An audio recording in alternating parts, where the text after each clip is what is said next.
Good morning dear students. നമ്മൾ ഇഗ്നോയിലെ BA കോഴ്സുകൾക്ക് common ആയിട്ട് വരുന്ന എലക്റ്റീവ് സബ്ജക്റ്റായ applied ethics BPYG 171 applied ethics അതിൻ്റെ ക്ലാസ് ഇന്ന് സ്റ്റാർട്ട് ചെയ്യാണ്. ഒരു എക്സാം ഓറിയൻറ്റഡ് ക്ലാസ് ആണ്. ഈ ക്ലാസ്സിൻ്റെ അവസാനം നിങ്ങൾക്ക് ഞാൻ ഈ പ്രിപ്പയർ ചെയ്ത് വെച്ചിട്ടുള്ള സിംപ്ലിഫൈഡ് നോട്ട്സ് കൂടി അയച്ചു തരും. ക്ലാസ് വേണ്ടവർ ജസ്റ്റ് ഒന്ന് മെസ്സേജ് അയച്ചാൽ മതി. ഞാൻ ഈ നമ്പറൊക്കെ ക്ലാസ്സിൻ്റെ അവസാനം കാണിക്കാം. ഞാൻ കുറച്ച് സ്പീഡിലാണ് ഈ ക്ലാസ് എടുക്കുന്നത് കേട്ടോ. അത് ഒരു ഫസ്റ്റത്തെ യൂണിറ്റ് ആണ്, ജസ്റ്റ് ഒരു ഇൻട്രൊഡക്ഷൻ മാത്രമാണ്. ഞാൻ പെട്ടെന്ന് ഇത് പറഞ്ഞ് അവസാനിപ്പിക്കും. നമുക്കിത് ജസ്റ്റ് ഇതിൻ്റെ പോയിന്റ്സ് മാത്രമാണ് വേണ്ടത്. പോയിന്റ്സിൻ്റെ കൂടെ നിങ്ങൾക്ക് ഇതിൻ്റെ കണ്ടന്റ് നിങ്ങളുടേതായ രീതിയിൽ നിങ്ങളുടെ അഭിപ്രായത്തിനനുസരിച്ച് നിങ്ങൾക്ക് എന്ത് ചെയ്യാം, എഴുതി വെക്കാം. ഓക്കെ, എന്നാലും ചെറിയൊരു ധാരണ ഉണ്ടാക്കാൻ വേണ്ടിയിട്ട് കുറച്ചൊരു ബുദ്ധിമുട്ടുള്ള, വായിച്ചാൽ മനസ്സിലാക്കാനൊക്കെ ഇത്തിരി ബുദ്ധിമുട്ടുള്ള ഒരു ടോപ്പിക് ആണ് ഇത്, എത്തിക്സ്, മൊറാലിറ്റി എന്നൊക്കെ പറയുമ്പോൾ. ഓക്കെ, നമുക്ക് പെട്ടെന്ന് സ്റ്റാർട്ട് ചെയ്യാം. ഒന്നാമത്തെ യൂണിറ്റ് വരുന്നത് ഇൻട്രൊഡക്ഷൻ ടു അപ്ലൈഡ് എത്തിക്സ് ആണ്. എന്താണ് അപ്ലൈഡ് എത്തിക്സ് എന്നൊക്കെ നമുക്ക് പിന്നീട് പറയാം. അതിൻ്റെ മുന്നേ എത്തിക്സ് എന്താണ് എന്ന് നമുക്ക് നോക്കാം. It believed that applied ethics has a goal resolving the practical problems by implementing general moral theories. However, it is observed it is not possible to have a straightforward movement towards the practical judgment by appealing either moral or theory in general moral principles. നമുക്ക് സമൂഹത്തിൽ ജീവിക്കുമ്പോൾ ഒരുപാട് പ്രയാസങ്ങൾ, ഒരു നമുക്കറിയാലോ, നമ്മുടെ ഒരു ഫാമിലിയിൽ ഒരു 5 or 8 ആളുണ്ടെങ്കിൽ തന്നെ അവിടെ എന്തൊക്കെ പ്രശ്നങ്ങളാണ് സംഭവിക്കുന്നത്. അപ്പോൾ ഒരു സമൂഹത്തിൽ ആയിരക്കണക്കിന്, 10,000-കണക്കിന്, അല്ലെങ്കിൽ രാജ്യത്ത് കോടിക്കണക്കിന് ജനങ്ങൾ ഉണ്ടാകുമ്പോൾ ഇവരൊക്കെ ഒന്ന് വയലൻ്റ് ആവുകയാണെങ്കിൽ എന്തൊക്കെയായിരിക്കും ഇവിടെ സംഭവിക്കുക അല്ലേ? പക്ഷെ ഒരു പ്രശ്നമില്ലാണ്ട് ഓരോ രാജ്യത്തും, നമ്മുടെ രാജ്യത്തും കേരളത്തിലും എല്ലാവരും വളരെ സമാധാനപരമായിട്ട് ജീവിക്കാൻ പറ്റുന്നത് എന്തുകൊണ്ടാണ്? കുറച്ച് റൂൾസും പ്രിൻസിപ്പിൾസൊക്കെ ഉണ്ട്. അത് നമ്മളെ പോലീസ് തരുന്ന റൂളൊന്നുമല്ല, പോലീസുകാരുള്ളത് കൊണ്ടൊന്നും അല്ല നമ്മുടെ നാട് ഇത്രയും നന്നായി നിൽക്കുന്നത്. അവിടെ വേറെ എന്തോ ഉണ്ട്. നമുക്ക് ഇന്റേണൽ ആയിട്ടുള്ള കുറച്ച് റൂൾസ് ഉണ്ട്, എത്തിക്സ്, മോറലും വാല്യൂസ് ഒക്കെ ഉണ്ട്. അതുള്ളത് കൊണ്ടാണ്. അപ്പം അതിനെക്കുറിച്ചാണ് ഈ ഒരു ചാപ്റ്ററിൽ ഡിസ്കസ് ചെയ്യുന്നത്. നമുക്കിവിടെ ആദ്യം എന്താണ് മോറല്, ബാക്കിയുള്ള കാര്യങ്ങളൊക്കെ എങ്ങനെയാണ് നമുക്ക് നോക്കാം. ഇതിൽ നിങ്ങൾക്കറിയാം, one ought not to inflict harm or risk of harm. നമ്മൾ വേറെ ആളെ ബുദ്ധിമുട്ടിക്കാൻ പാടില്ല എന്ന് നമുക്കറിയാം. One ought to treat people fairly and equal respect. നമ്മളെ പോലെ തന്നെ ബാക്കിയുള്ളവരെയും റെസ്പെക്ട് ചെയ്യണം. ഇങ്ങനെ കൺസെപ്റ്റ് നമ്മുടെ സമൂഹത്തിൽ ചിലരെങ്കിലും, അപൂർവം ചിലരെങ്കിലും പ്രശ്നക്കാരായിട്ടുണ്ട്. മറ്റുള്ളവരെ ബുദ്ധിമുട്ടിക്കുക, ബഹുമാനമില്ലാതെ സംസാരിക്കുക, അല്ലെങ്കിൽ അടിക്കുക, കൊല്ലുക, ഇതൊക്കെ ചെയ്യുന്നവരുണ്ടല്ലോ. അവർക്ക് എന്തില്ല? അവർക്ക് എത്തിക്സ് ഇല്ല എന്നർത്ഥം. അതാണെങ്കിലോ വളരെ കുറവാണ്. അവർ പൊതുവെ ജനറലി എല്ലാവർക്കും എത്തിക്സ് ഉണ്ട്. ഈ എത്തിക്സ് നമ്മൾ പഠിക്കുകയും നമ്മൾ അടുത്ത തലമുറക്ക് നമ്മൾ കൈമാറി കൊടുക്കുകയും ചെയ്യണം. അപ്പം അതിനെക്കുറിച്ചൊക്കെയാണ് ഈ ഒരു ചാപ്റ്ററിൽ, ഈ ഒരു യൂണിറ്റിൽ ഡിസ്കസ് ചെയ്യുന്നത്, ഈ ഒരു സബ്ജക്റ്റിൽ തന്നെ ഡിസ്കസ് ചെയ്യുന്നത്. ഇത് വായിച്ചാൽ നിങ്ങൾക്ക് മനസ്സിലാവാൻ ബുദ്ധിമുട്ടുള്ളത് കൊണ്ട് ഇതിൻ്റെ കൂടെ ഞാൻ മലയാളത്തിലുള്ള ടെക്സ്റ്റ് കൂടി ആഡ് ചെയ്തിട്ടുണ്ട്. അതും കൂടെ വായിച്ചിട്ട് നിങ്ങൾ ഇതിനെ മനസ്സിലാക്കുക, എന്നിട്ട് നിങ്ങളുടെ ലാംഗ്വേജിൽ നിങ്ങൾക്ക് ഇതിനെ ഡെവലപ്പ് ചെയ്യാം. അപ്പോൾ എത്തിക്സിനെ കുറിച്ച് പഠിക്കുമ്പോൾ നമുക്ക് അതിൻ്റെ കുറച്ച് ബേസിക് കൺസെപ്റ്റ്സ് പഠിക്കണം. എത്തിക്സ് എന്താണ്? ഒരു വ്യക്തമായ ഒറ്റ വാക്കിലുള്ള ഒരു നിർവചനം കൊടുക്കാനൊന്നും സാധിക്കില്ല. നമുക്ക് ഒരുപാട് കാര്യങ്ങൾ ഉൾപ്പെടുന്ന ഒരു വലിയ ഒരു ടേമാണ് എത്തിക്സ് എന്ന് പറയുന്നത്. സോ അതിൽ ഞാൻ ഈ പറയുന്ന കാര്യങ്ങളൊക്കെ ഉൾപ്പെട്ടിട്ടുണ്ടാവും. ഇത് നമ്മൾ കേട്ട വാക്കാണ്. എന്താണ് മൊറാലിറ്റി? ധാർമ്മികത. എത്തിക്സിനും ധാർമ്മികത എന്ന് തന്നെയാണ് അർത്ഥം പറയാം. Morality comes from the Latin word moralis. It signifies the body of standards, principles derived from the code of conduct of particular philosophy, religion or culture. നമുക്ക് ധാരാളം മൊറാലിറ്റികളുണ്ട്. നമ്മൾ എങ്ങനെ ജീവിക്കണം എന്നൊക്കെ പറയുന്ന ആ ഒരു ബോഡി ഓഫ് സ്റ്റാൻഡേർഡ്സിനെയാണ്, കുറച്ച് പ്രിൻസിപ്പിളിനെയാണ് മൊറാലിറ്റി എന്ന് പറയുന്നത്. അപ്പോൾ ഈ മൊറാലിറ്റി എവിടെ നിന്ന് വന്നു? മൊറാലിറ്റി വന്നത് ഫിലോസഫി എന്നാണ്. കുറേ ആളുകൾ പറഞ്ഞതാണ്, തത്വചിന്തകർ. അപ്പം ആരാണ് ഈ തത്വചിന്തകർ? നമുക്ക് ഇവിടുന്ന് തുടങ്ങിക്കഴിഞ്ഞാൽ നമ്മുടെ മഹാത്മാഗാന്ധി മുതലുള്ള കുറേ ആളുകളുണ്ട്. മോഡേൺ വേൾഡിൽ ജീവിച്ച ആളുകളുണ്ട്, പുരാതനമായ കാലത്ത് ജീവിച്ച കുറേ ആളുകളുണ്ട്. ഇവരൊക്കെ തത്വചിന്തകർ തന്നെയാണ്. ഈവൻ അവർ ലാസ്റ്റ് മെസ്സഞ്ചർ പ്രൊഫറ്റ് മുഹമ്മദ് നബി സല്ലല്ലാഹു അലൈഹി വസല്ലം വരെ എന്താണ്? തത്വചിന്തകരാണ്. ഓരോ കാര്യങ്ങൾ നമുക്ക് പറഞ്ഞു തന്ന് മനസ്സിലാക്കി തന്ന് പഠിപ്പിച്ചു തന്ന ആൾക്കാരെയാണ്. ദെൻ ആധുനിക കാലത്തിൽ വരുമ്പോൾ ശ്രീനാരായണ ഗുരു, അങ്ങനെ ഔറോബിന്ദോ, മഹാത്മാഗാന്ധി, വിവേകാനന്ദ, സ്വാമി വിവേകാനന്ദൻ, അങ്ങനെ പോകും. ഇവരൊക്കെ എന്താണ് നമുക്ക് കുറെ മൊറാലിറ്റി പഠിപ്പിച്ച് തന്നു പോയ ആൾക്കാരാണ്. ഇവരിന്ന് കിട്ടിയതാണ്. അവർക്ക് എവിടെ നിന്ന് കിട്ടി? അതൊന്നുകിൽ മതത്തിൽ നിന്നാവാം, അല്ലെങ്കിൽ കൾച്ചറിൽ നിന്നാവാം. ഇപ്പം ഇന്ത്യനെ സംബന്ധിച്ചിടത്തോളം ഇന്ത്യക്ക് ഒരു കൾച്ചർ ഉണ്ട്. അത് നമ്മൾ പരമ്പരാഗതമായി ഉണ്ടാക്കി കൊണ്ടുവന്ന, എങ്ങനെയൊക്കെയോ ഉണ്ടായി വന്നൊരു കൾച്ചറാണ്. ആ കൾച്ചർ അനുസരിച്ചാണ് ഇന്ത്യയിൽ നമ്മൾ ജീവിക്കുക, പെരുമാറുക. അപ്പോൾ മൊറാലിറ്റി ഇങ്ങനെയുള്ള കാര്യങ്ങളിൽ നിന്ന് വരുന്നതിനെയാണ് നമ്മൾ മൊറാലിറ്റി എന്ന് പറയുന്നത്. പിന്നെ നമ്മൾ കേൾക്കുന്ന മറ്റൊരു വേർഡാണ് വാല്യൂസ്. എന്താണ് വാല്യൂസ്? വാല്യൂ നേരത്തെ പറഞ്ഞത് വെറും പ്രിൻസിപ്പിൾസ് ആണ്. വാല്യൂ അതിൽ നിന്ന് കുറച്ചും കൂടെ പ്രാക്ടിക്കൽ വരും. വാല്യൂസ് ആർ ജഡ്ജ്മെന്റ്സ്, തീരുമാനിക്കലാണ്. About what important in terms the end and goal of a human life. Values can be understood those states the affairs which decide by and for the people. Values കുറച്ചൊക്കെ നമ്മൾ നമ്മുടേതായ അർത്ഥത്തിൽ ചില കാര്യങ്ങൾക്ക് നിർവചനം കൊടുക്കലാണ്, അല്ലെങ്കിൽ നമ്മൾ തന്നെ തീരുമാനിക്കലാണ് എന്താണ് ശരിയാണോ തെറ്റാണോ.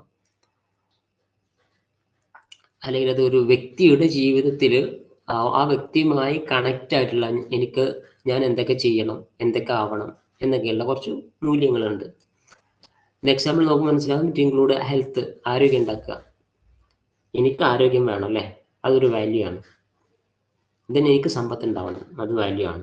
എൻ്റെ കാര്യമാണ് അവിടെയൊക്കെ. ഹാപ്പിനെസ് നമുക്ക് അല്ലെങ്കിൽ എനിക്ക്, ഫ്രീഡം, ഈക്വലി, വെൽഫെയർ, ജസ്റ്റിസ്, നീതി കിട്ടണം, ഡെമോക്രസി ഉണ്ടാവണം. ഇതൊക്കെ എനിക്ക് എൻ്റെ കാര്യങ്ങളുമായി ബന്ധപ്പെട്ടതാണ്. അപ്പോൾ ഇതൊക്കെ ഒരു മനുഷ്യൻ്റെ അവകാശം എന്നൊക്കെ പറയാം. പക്ഷെ ഇവിടെ വാല്യൂസ് എന്ന് പറഞ്ഞാൽ എന്താ? അത് നല്ല രീതിയും ചീത്ത രീതിയും ഉണ്ട്. എനിക്ക് ആരോഗ്യം ഉണ്ടാക്കണം, അല്ലെങ്കിൽ നിങ്ങൾക്ക് ആരോഗ്യം ഉണ്ടാക്കണം. അത് മറ്റൊരുത്തൻ്റെ ആരോഗ്യം നശിപ്പിച്ചുകൊണ്ടാകാൻ പാടുണ്ടോ? ഇല്ല.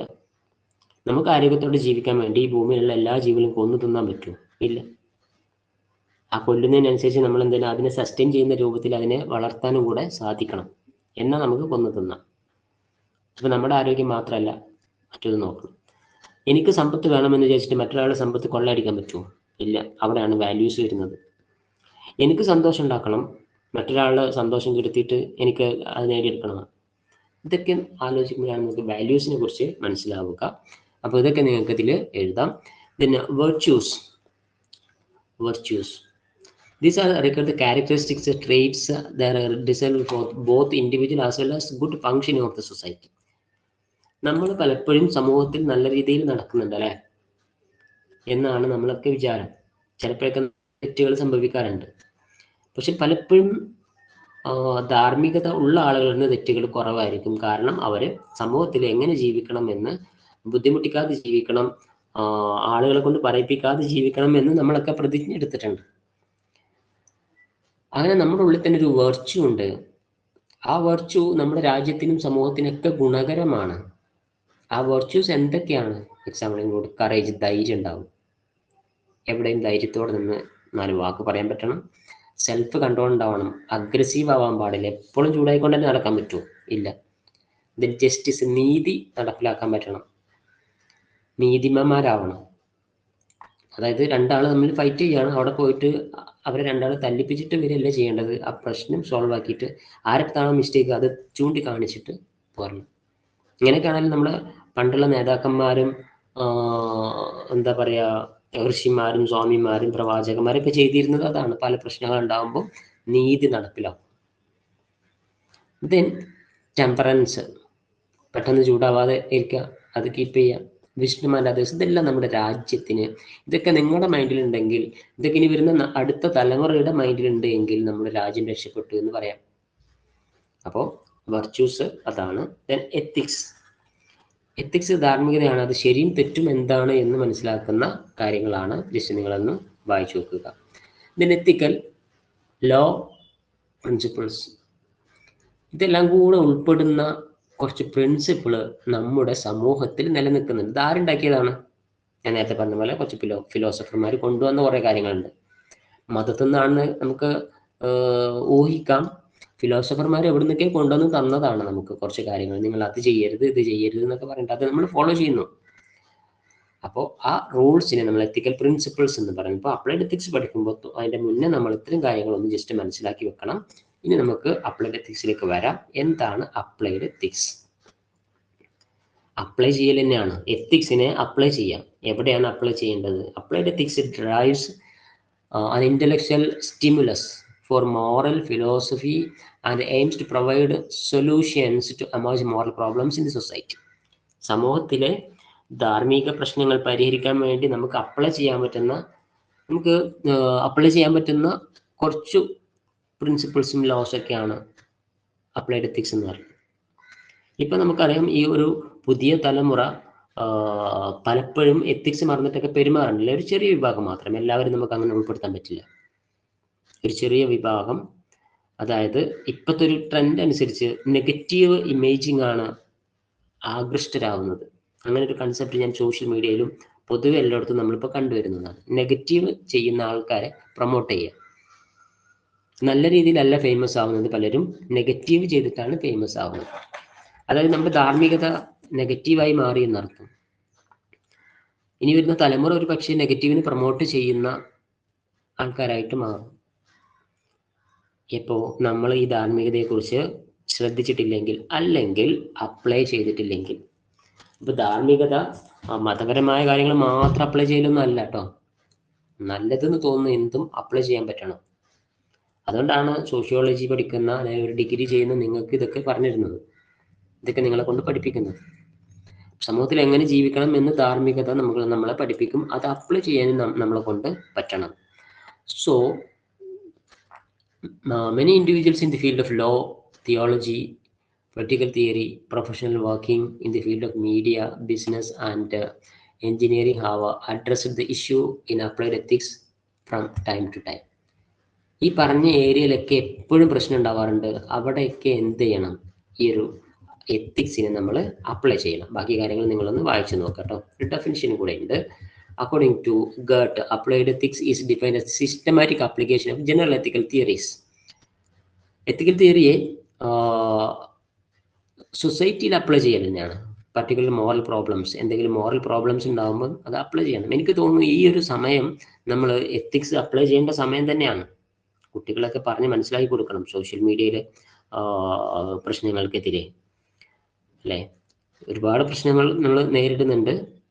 പക്ഷെ അത് പറഞ്ഞു കൊടുക്കേണ്ട ആൾക്കാർ പാരൻസ് ആണ്, അല്ലെങ്കിൽ മുതിർന്നവരാണ്.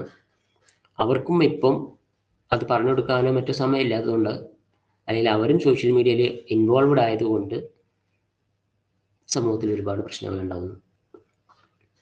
പക്ഷെ നമ്മളങ്ങനെ ആവരുത്. നമ്മൾ അപ്ലൈഡ് എത്തിക്സ് പഠിക്കുകയാണ്, ഒരു ഡിഗ്രി ഹോൾഡറാണ്. സമൂഹത്തിലെ പ്രശ്നങ്ങളെതിരെ നിങ്ങൾ ഒന്ന് വിരൽ ചൂണ്ടണം. എത്തിക്സിനെ കുറിച്ച് പറഞ്ഞ് മനസ്സിലാക്കുക. അത് നമ്മുടെ ബാധ്യതയാണ്, നിങ്ങളുടെ ബാധ്യതയാണ് അടുത്ത തലമുറയെ നന്നാക്കുക എന്നുള്ളത്. സോ അപ്ലൈ ചെയ്യലാണ് അപ്ലൈഡ് എത്തിക്സ് എന്ന് പറയുന്നത്. എവിടെ അപ്ലൈ ചെയ്യണം? സോഷ്യൽ പ്രോബ്ലംസിൽ നിങ്ങൾ എന്ത് ചെയ്യണം? അപ്ലൈ ചെയ്യണം കുറച്ച് പ്രിൻസിപ്പിൾസ്. അതുകൊണ്ട് നമ്മുടെ സമൂഹത്തിന് ഗുണമേ ഉള്ളൂ, ഒരു പ്രശ്നം ഉണ്ടാവാറില്ല. Then approaches to understand moral content. ഇനി അപ്ലൈഡ് എത്തിക്സിലെ മോറൽ കണ്ടന്റിനെ കുറിച്ച് കൂടുതൽ മനസ്സിലാക്കാൻ, അല്ലെങ്കിൽ എത്തിക്സിനെ കുറിച്ച് നന്നായിട്ട് പഠിക്കാൻ നമ്മൾ കുറച്ച് കാര്യങ്ങൾ മനസ്സിലാക്കണം. എന്താണ് എത്തിക്സ്? അതിൽ കുറച്ച് പോയിന്റ്സ് ഉണ്ട്, 3 പോയിന്റ്സ് ഉണ്ട്. അത് മനസ്സിലാക്കി വെക്കലാണ് ഏറ്റവും പ്രധാനം. Internalism, externalism and mixed. Internal and external. ഇന്റേണലും എക്സ്റ്റേണലും രണ്ടിൻ്റെ കൂടെ മിക്സഡാണ് മൂന്നാമത്തത് വരുന്നത്. എന്താണ് ഇന്റേണലിസം? Each and every profession traditionally has a set of standards which are internal to it. നമ്മളൊക്കെ പുറത്തേക്ക് പോകുന്ന ആൾക്കാരാണ്, അല്ലേ? പല ആളുകളുമായിട്ട് സംസാരിക്കുന്നുണ്ട്, കാണുന്നുണ്ട്, റോഡിലൂടെ നടക്കുന്നുണ്ട്, ബസ്സിൽ യാത്ര ചെയ്യുന്നുണ്ട്.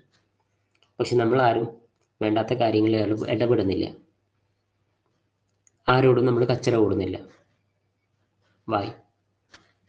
നമുക്ക് ഇന്റേണലി എന്തുണ്ട്? ഒരു എത്തിക്സ് ഉണ്ട്, അല്ലെങ്കിൽ ഒരു വാല്യൂ ഉണ്ട്, മോറൽ ഉണ്ട്.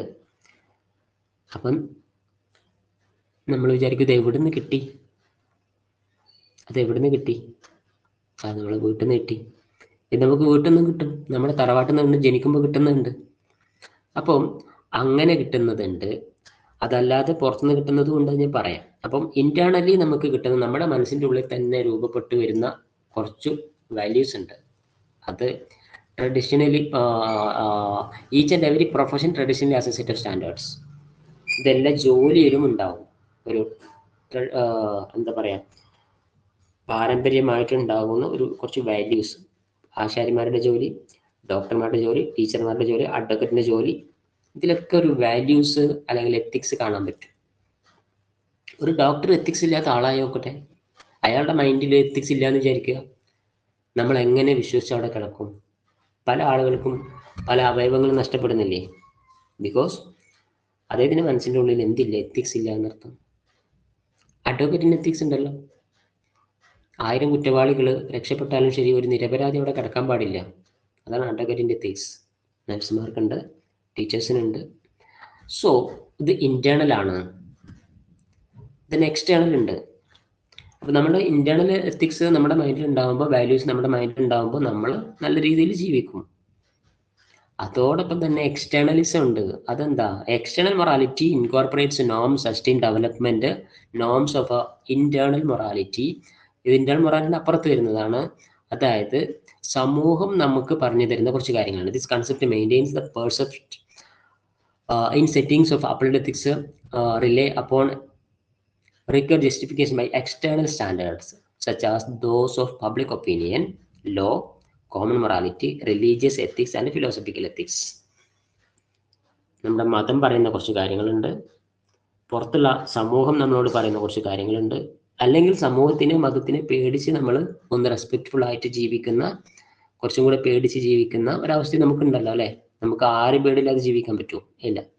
അങ്ങനെ പുറത്തുനിന്ന് നമ്മളെ കൺട്രോൾ ചെയ്യുന്ന കുറച്ച് ഫാക്ടേഴ്സ് ഉണ്ട്. ഇതിന് നമുക്ക് എക്സ്റ്റേണലിസം എന്ന് പറയാം. അപ്പൊ ഞാൻ ആദ്യം ഇന്റേണലിസം പറഞ്ഞു അല്ലെ, നമ്മുടെ മനസ്സിന്റെ ഉള്ളിൽ, പിന്നെ എക്സ്റ്റേണലിസം പറഞ്ഞു. ഇത് രണ്ടും ആവശ്യമാണ്. നമ്മളെ മതത്തിനെ പേടിച്ച് മാത്രം നമ്മളിങ്ങനെ ജീവിച്ചിട്ട് കാര്യമുണ്ടോ? നമ്മുടെ മനസ്സിന്റെ ഉള്ളിൽ ഒരു ഇത് വേണ്ടേ? പുറത്തുള്ള ആൾക്കാർ അങ്ങനെ എക്സ്റ്റേണലിസം മാത്രമുള്ള ആൾക്കാർ നേരെ മിരട്ടിയാൽ അവരുടെ സ്വഭാവം മാറും, ആരും കാണാത്തപ്പോൾ. അപ്പം നമുക്ക് രണ്ടും ആവശ്യമാണല്ലോ, എക്സ്റ്റേണലും വേണം, ഇന്റേണലും വേണം. സോ അതുകൊണ്ട് മിക്സഡ് വരുന്നു, മിക്സഡ് ഇന്റേണൽ ആൻഡ് എക്സ്റ്റേണലിസം. ഇത് രണ്ടും കൂടെ കൂടിയതാണ്. This approach incorporate elements of both internal and externalism. രണ്ടും പറഞ്ഞ സ്ഥിതിക്ക് നിങ്ങൾ അതിനെക്കുറിച്ചൊന്ന് എക്സ്പ്ലെയിൻ ചെയ്താൽ മതി. ദെൻ സമൂഹത്തിൽ ഇങ്ങനെ പ്രോബ്ലം ഉണ്ടാകുന്ന സമയത്ത് നമ്മൾ എങ്ങനെയൊക്കെയാണ് പെരുമാറുക? Problems method of justification. ഒരു പ്രശ്നം ഉണ്ടാകുമ്പോൾ അതിന് നമ്മൾ നീതി കണ്ടെത്തുക, അല്ലെങ്കിൽ അതിനോട് നമ്മൾ സമരസപ്പെടുക എങ്ങനെയാണ്? അതിന് 3 മെത്തേഡ് യൂസ് പറയുന്നുണ്ട്. 3 മെത്തേഡ് ഉണ്ട്. ഒന്ന് top down models, bottom up model ഉണ്ട്, കൊഹറന്റിസം ഉണ്ട്. ആദ്യത്തെ ടോപ്പ് ഡൗൺ മോഡൽസ് എന്ന് പറയുന്നത്, these models apply pre existing norms to a new particular event situation. നമ്മുടെ മുന്നിൽ എന്തെങ്കിലും ഒരു പ്രശ്നം വരികയാണ്, അപ്പോൾ നമ്മൾ എന്ത് ചെയ്യുക? നമ്മൾ അതൊന്ന് തൽക്കാലം താഴേക്ക് പോവുക, അല്ലെങ്കിൽ നമ്മൾ ഒതുങ്ങുക. അതിനെയാണ് ടോപ്പ് ഡൗൺ മോഡൽസ് എന്ന് പറയുന്നത്. അല്ലെങ്കിൽ അത് ഒഴിഞ്ഞു മാറിപ്പോവുക. നമ്മൾ പൊതുവെ പറയാറുണ്ട്, 2 കൈകൾ തമ്മിൽ കൂട്ടിമുട്ടിയാലാണ് ശബ്ദം ഉണ്ടാവുള്ളൂ. ഒരു കൈ മാത്രമാകുമ്പോൾ ശബ്ദമില്ല. അപ്പോൾ ആരെങ്കിലും നമ്മളടുത്ത് പ്രശ്നം ഉണ്ടാക്കാൻ വരികയാണെങ്കിൽ എസ്കേപ്പ് ചെയ്താൽ മതി. ആ ഏരിയയിലേക്ക് നോക്കാതിരിക്കുക, പോവാതിരിക്കുക. അതൊരു മെത്തേഡാണല്ലോ. അതും ഒരു മെത്തേഡാണ്. എന്തിന്? പ്രോബ്ലം സോൾവ് ചെയ്യാനുള്ള ഒരു മെത്തേഡാണ്, ജസ്റ്റിഫിക്കേഷനുള്ള. ഇതിൽ ബോട്ടം അപ്പ് മോഡൽസ് ഉണ്ട്. എന്താ?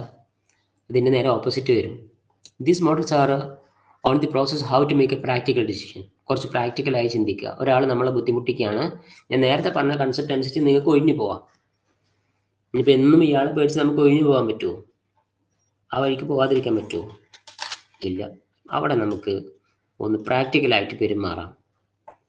വേണമെങ്കിൽ പിടിച്ച് 2 എണ്ണം പൊട്ടിക്കുകയൊക്കെ ചെയ്യാം. അത് ബോട്ടം അപ്പ് മോഡൽസാണ്. എപ്പോഴും ക്ഷമിക്കാൻ പാടില്ല. ക്ഷമ കൂടിയ അതൊരു പ്രശ്നം തന്നെയാണ് അല്ലേ? നമുക്ക് ജീവിതം, സമൂഹത്തിൽ ഇപ്പോൾ ഒരാൾ, നിങ്ങൾ ബസ്സിൽ യാത്ര ചെയ്യുന്നു, ബസ്സിലെ കണ്ടക്ടർ ഒരു പെൺകുട്ടിയെ ബുദ്ധിമുട്ടിക്കുന്നു എന്നുണ്ട്. വെറുതെ നമ്മളായിട്ട് ഒരു പ്രശ്നം ഉണ്ടാക്കേണ്ടെന്ന് വിചാരിക്കുന്ന കൺസെപ്റ്റ് നമ്മുടെ മൈൻഡിലുണ്ട്. അത് എപ്പോഴും പ്രാക്ടീസ് ചെയ്യാൻ പാടില്ല. ഇവിടെ നമ്മൾ എന്ത് ചെയ്യണം? പ്രതികരിക്കണം. പ്രതികരിച്ചാൽ പിന്നെ അയാളത് നിർത്തിക്കോളും, അല്ലെങ്കിൽ അയാൾക്ക് ശിക്ഷ കിട്ടണം അല്ലേ? ഇതിന് ബോട്ടം അപ്പ് മോഡൽസ് എന്ന് പറയും. ദെൻ കൊഹറന്റിസം എന്ന് പറയുന്നത് നിങ്ങൾ പ്രാക്ടിക്കലായിട്ട് ചെയ്യേണ്ട ഒരു കാര്യം തന്നെയാണ്. സമരസപ്പെട്ടു പോവുക അല്ലെങ്കിൽ ഉചിതമായ തീരുമാനം എടുക്കുക എന്നതൊക്കെ അതാണ്. നമ്മൾ ബിസിനസ്സിലൊക്കെ പറയാറുണ്ട്, വ്യക്തി താല്പര്യം പൊതു താല്പര്യത്തിന് വിധേയമാക്കുക എന്നുള്ളത്. Subordination of individual interest to group interest. ഒരു കുടുംബത്തിലൊരു പ്രശ്നം ഉണ്ടാകുന്നു, ആ കുടുംബത്തിലെ പ്രശ്നം നിങ്ങളെ വല്ലാണ്ട് ബാധിക്കും. അപ്പം നിങ്ങളുടെ പേര് കൊണ്ടാണ് ആ ഒരു പ്രശ്നം അവിടെ ഉള്ളത് എങ്കിൽ നിങ്ങൾക്ക് തൽക്കാലം എന്ത് ചെയ്യാം, നിങ്ങൾക്ക് കിട്ടേണ്ട ആ ഒരു സംഗതിനെ തൽക്കാലം വേണ്ടെന്ന് വെക്കാം. ഇതിനെ നമുക്ക് കൊഹറന്റിസം എന്ന് പറയാം.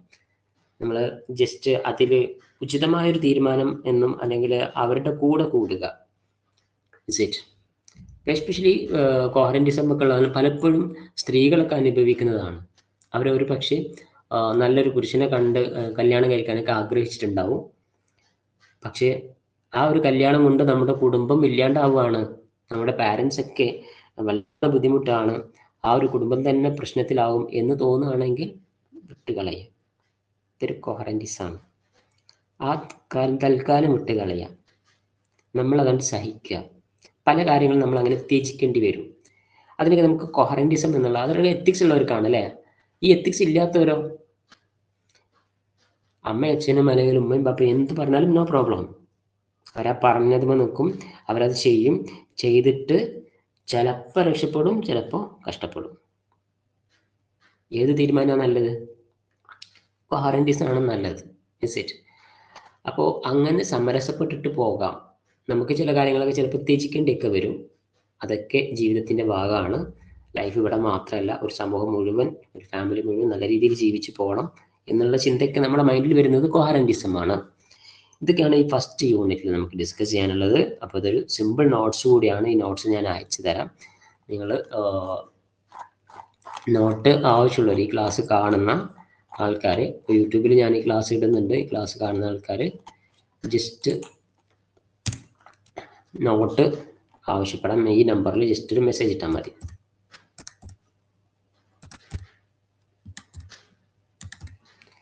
9746571717 ഈ നമ്പറിൽ മെസ്സേജ് അയച്ചാൽ ഞാനിതിൻ്റെ നോട്ട്സ് നിങ്ങൾക്ക് അയച്ചു തരാം. ഓക്കെ, ഇത്രയും കാര്യങ്ങളാണ് എനിക്ക് ഈ ഒരു ക്ലാസ്സിൽ പറയാനുള്ളത്. Thank you for listening. ഇതിൻ്റെ നെക്സ്റ്റ് ക്ലാസ് ഉണ്ടാവും കേട്ടോ. Thank you for listening. Good bye.